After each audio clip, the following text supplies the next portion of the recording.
Fran, thank you for coming into On Stage. It's such an honor to have you here in the studio with me today. You're welcome. So you're making your Carnegie Hall debut. I really wouldn't have thought of it that way because it's not probably going to be a regular thing. Okay. All right. I mean, the thing about Carnegie Hall that I've learned recently is that it's the only what you would call New York landmark that New Yorkers are impressed by.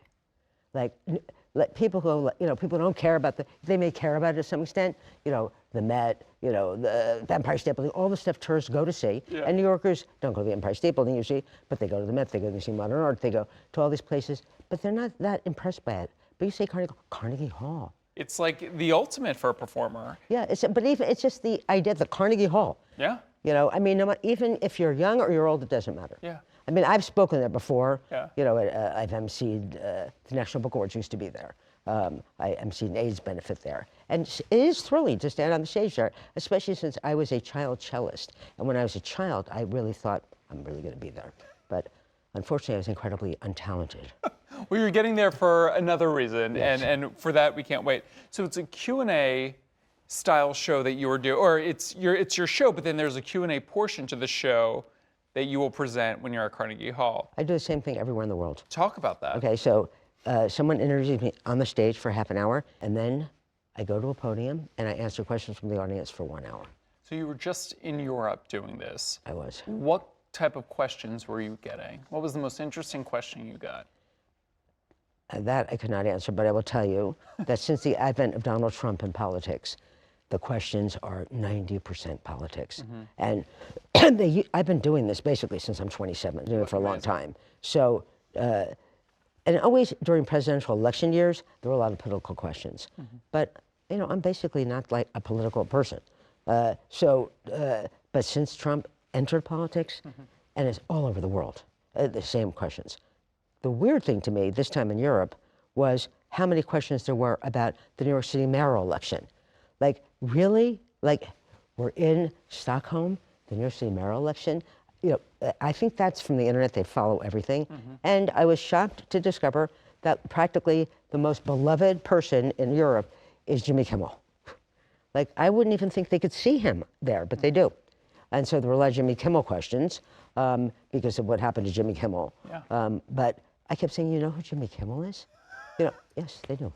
Speaking of the mayoral election, which is coming up, what is your take on the mayoral election? Well, I think the reason that people are so interested in it is because how good he is at making himself known.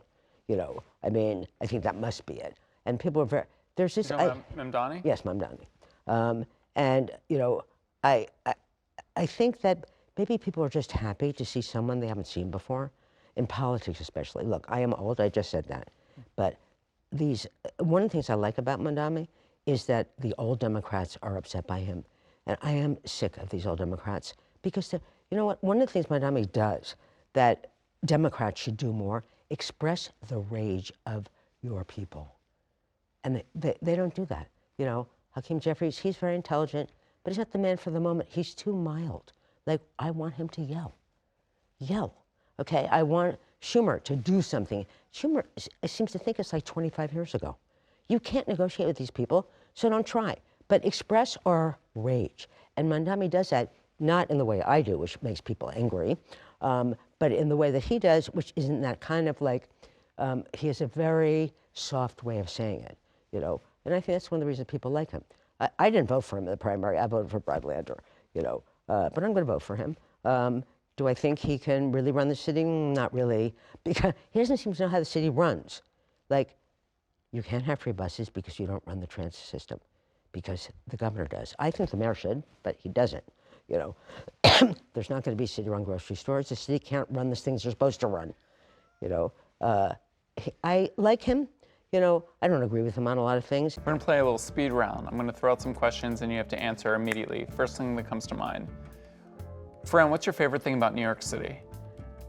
That is New York City. I'll tell you my favorite thing about New York City. People ask me all the time, where would you live if you weren't allowed to live in New York? And I've been asked this numerous times. The first time I was stunned by this. I live in New York because everyone's allowed to live in New York. That's why I live in New York.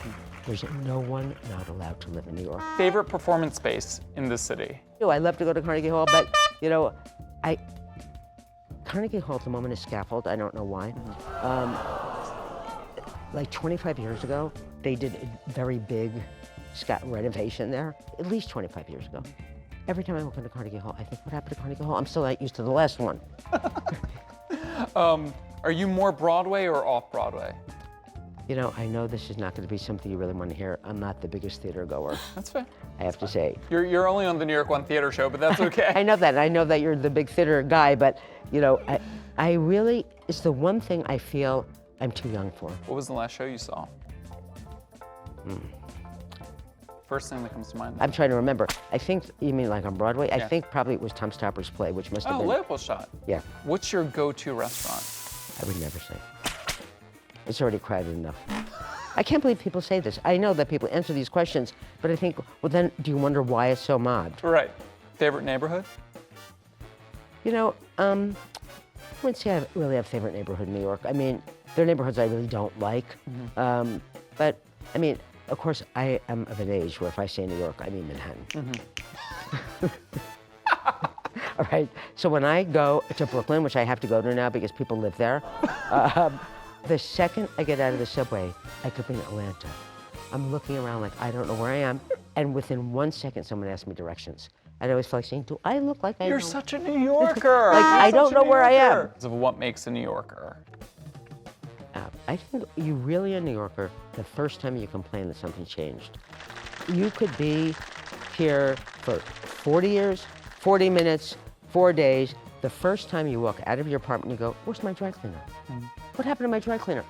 Where's my coffee shop? One thing about New Yorkers, 100% of New Yorkers believe that they own things they don't even rent, okay? Every New Yorker has at least one table in a restaurant. Who's at my table? Someone's at my table. It's like, guess what? 10 other people think that's their table. Someone once called me and said, I just walked past such a restaurant, so-and-so's at your table.